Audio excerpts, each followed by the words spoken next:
जम्मू कश्मीर के मुख्यमंत्री उमर अब्दुल्ला ने सोमवार को 13 जुलाई 1931 को डोगरा सेना की गोलीबारी में मारे गए 22 लोगों को श्रद्धांजलि देने के लिए नक्शबंद साहिब कब्रिस्तान का गेट फांदकर अंदर प्रवेश किया।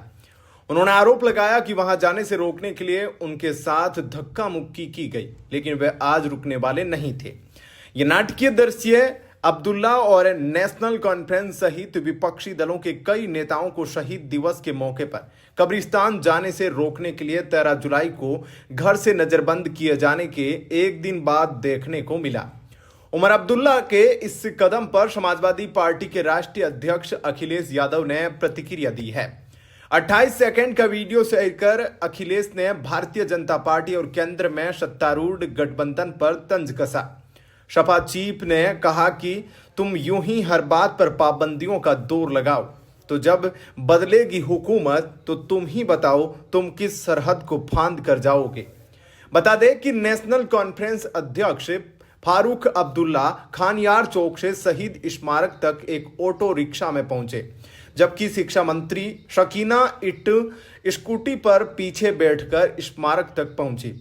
सुरक्षा बलों ने श्रीनगर के व्यस्त क्षेत्र में खानियार और नौहट्टा की ओर से शहीद कब्रिस्तान जाने वाली सड़कों को सील कर दिया था। जैसे ही उमर अब्दुल्ला का काफिला पुराने शहर के खानियार इलाके में पहुंचा, वे अपनी गाड़ी से उतर गए और कब्रिस्तान तक पहुंचने के लिए 1 किलोमीटर से अधिक पैदल चले, लेकिन प्राधिकारियों ने कब्रिस्तान का द्वार बंद कर दिया था। इसके बाद मुख्यमंत्री कब्रिस्तान के मुख्य द्वार पर चढ़ गए और फातिहा पढ़ने के लिए कब्रिस्तान परिसर में घुसे। उनके सुरक्षा कर्मियों और नेशनल कॉन्फ्रेंस के कई नेताओं ने भी ऐसा ही किया, जिसके बाद आखिरकार गेट को खोल दिया गया। उमर अब्दुल्ला ने उन्हें और उनके दल को शहीदों के कब्रिस्तान में प्रवेश करने से रोकने पर उपराज्यपाल और पुलिस की कड़ी आलोचना की। उमर अब्दुल्ला ने कहा, यह दुखद है कि जो दावा करते हैं कि सुरक्षा और कानून व्यवस्था उनकी जिम्मेदारी है, उन्हीं के निर्देश पर हमें यहां फातिहा पढ़ने की अनुमति नहीं दी गई। हमें रविवार को घर में नजरबंद रखा गया। नाराज मुख्यमंत्री ने कहा, उनकी बेशर्मी देखिए कि उन्होंने आज भी हमें रोकने की कोशिश की। उन्होंने हमारे साथ बदसलूकी करने की कोशिश की। पुलिस कभी कभी कानून भूल जाती है। मुझे आज क्यों रोका गया जब पाबंदी कल के लिए थी? उन्होंने कहा, हर मायने में यह एक स्वतंत्र देश है। उन्होंने कहा, लेकिन वे हमें अपना गुलाम समझते हैं। हम गुलाम नहीं हैं, हम सेवक हैं, लेकिन जनता के सेवक हैं। मुझे समझ नहीं आता कि वर्दी में रहते हुए भी वे कानून की धज्जियां क्यों उड़ाते हैं। अब्दुल्ला ने कहा, उन्होंने हमें पकड़ने की कोशिश की, हमारे झंडे को फाड़ने की कोशिश की, लेकिन सब कुछ व्यर्थ गया। हम यहां आए और फातिहा पढ़ा। उन्हें लगता है कि शहीदों की कब्र केवल 13 जुलाई को यहां होती है, लेकिन वह साल भर यही है। उन्होंने कहा कि उपराज्यपाल प्रशासन उन्हें कितने दिन शहीदों को श्रद्धांजलि देने से रोक पाएगा।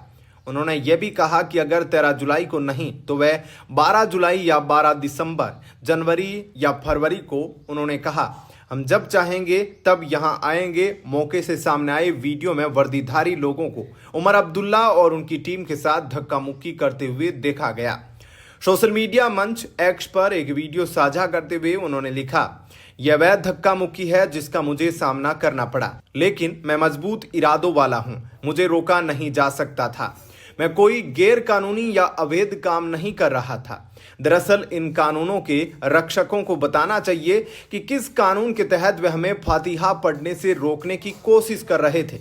अब्दुल्ला ने एक अन्य पोस्ट में कहा, गैर निर्वाचित सरकार ने मेरा रास्ता रोकने की कोशिश की, जिससे मजबूरन मुझे नौहट्टा चौक से पैदल चलना पड़ा।